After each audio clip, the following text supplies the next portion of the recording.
The silent passenger. It was a chilly October night, the kind where the wind howled just enough to send a shiver down your spine, but not enough to make you turn up the heater. Ethan Stone had been driving for hours, making his way from one end of the country to the other on an urgent work assignment. The road was dark and deserted, with only the occasional flicker of headlights from a distant car or the dim glow of the gas stations he passed every 100 miles or so. The rhythmic hum of the tires against the asphalt was the only sound keeping him company. His radio had lost signal hours ago, leaving him with nothing but static. He wasn't supposed to be out here so late, but his boss had called him that morning with an urgent task: retrieve an important set of documents from a remote office in another state. It was an all-nighter, no doubt, and Ethan wasn't looking forward to the long, lonely hours ahead. He adjusted his rearview mirror and glanced into the inky blackness behind him. Nothing but the road. After what seemed like another eternity of driving, Ethan saw figures standing on the side of the road up ahead. At first, he thought his eyes were playing tricks on him. After all, it wasn't often you saw someone out here at this hour, miles away from any town. But as he got closer, the figure became clearer. A man stood with his thumb out, signaling for a ride. Ethan hesitated. Picking up hitchhikers wasn't something he normally did, but something about this man seemed different. He was tall and thin, wearing a long black coat, his face obscured by the darkness. Ethan's fingers drummed nervously on the steering wheel as he debated what to do. Maybe the man was in trouble. It was cold, and the nearest town wasn't for miles. Against his better judgment, Ethan slowed down and pulled over. The man approached the car slowly, his footsteps almost inaudible against the gravel. As he came into the light from the car's dashboard, Ethan could finally make out his features: a pale, gaunt face with hollow cheeks, eyes that seemed too large for his skull, and lips that were almost colorless. He looked out of place, like he belonged in a different time altogether. "Need a ride?" Ethan asked, trying to keep his voice casual, though he felt a knot of unease building in his chest.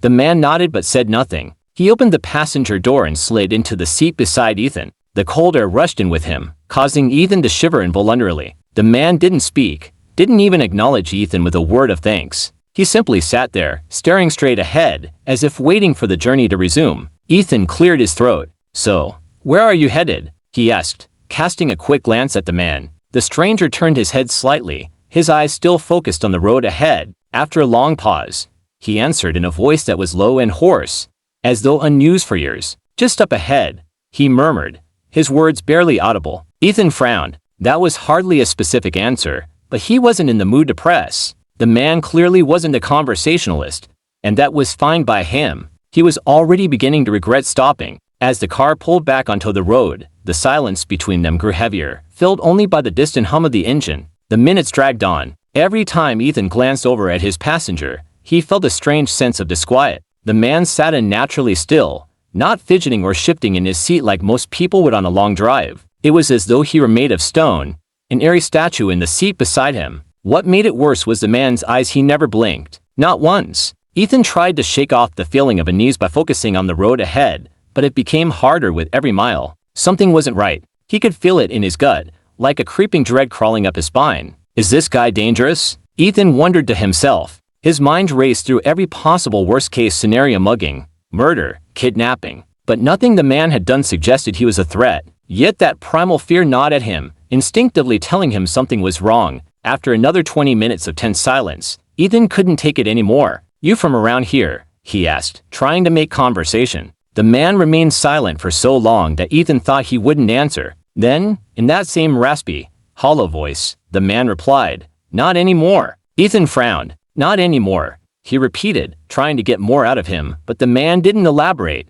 His cryptic answer left Ethan even more unsettled, his mind spinning with questions. Who was this guy? And what was he doing out in the middle of nowhere? As they drove further into the night, strange things began to happen. At first, it was subtle. The temperature in the car seemed to drop several degrees, despite the heater being on full blast. Ethan shivered again, glancing at the man, who seemed unaffected by the cold. Then, the radio, which had been silent for hours, suddenly crackled to life, a burst of static filling the car. Ethan jumped, startled by the sudden noise, but when he tried to adjust the dials, the static only grew louder, more aggressive. "That's weird," Ethan muttered to himself, turning the radio off completely. But the static didn't stop. It continued, an eerie, high-pitched whine that seemed to seep into the very bones of the car. His heart began to race. Something was wrong, very wrong. Then the headlights began to flicker, Ethan's hands tightened on the wheel as the lights blinked in and out, plunging the road ahead into darkness every few seconds.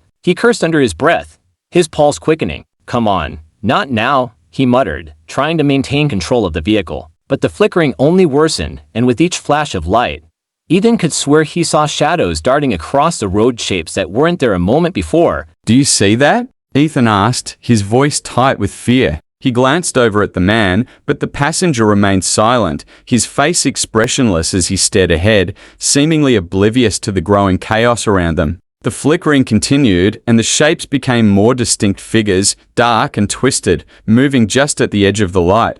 Ethan's heart pounded in his chest as he tried to focus on the road, but it was becoming harder to ignore the feeling that something was watching them. Suddenly, the headlights blinked out completely, plunging the car into total darkness. Ethan slammed on the brakes, his knuckles white as he gripped the steering wheel. "What the hell?" he gasped, panic rising in his throat. For a long moment, there was nothing but silence. The car was still, the world outside pitch black. Ethan's breath came in shallow, ragged gasps as he tried to make sense of what was happening. Then, from the darkness beside him, the man spoke. "They're here." Ethan turned to him, fear gripping his chest like a vice. "Who's here?" The man didn't answer. Instead, he turned his head slowly to face Ethan, and for the first time, Ethan noticed something truly horrifying. The man's eyes were no longer human. They were black, empty voids, like the eyes of a predator watching its prey. Ethan's blood ran cold as the man leaned closer, his voice a whisper in the darkness.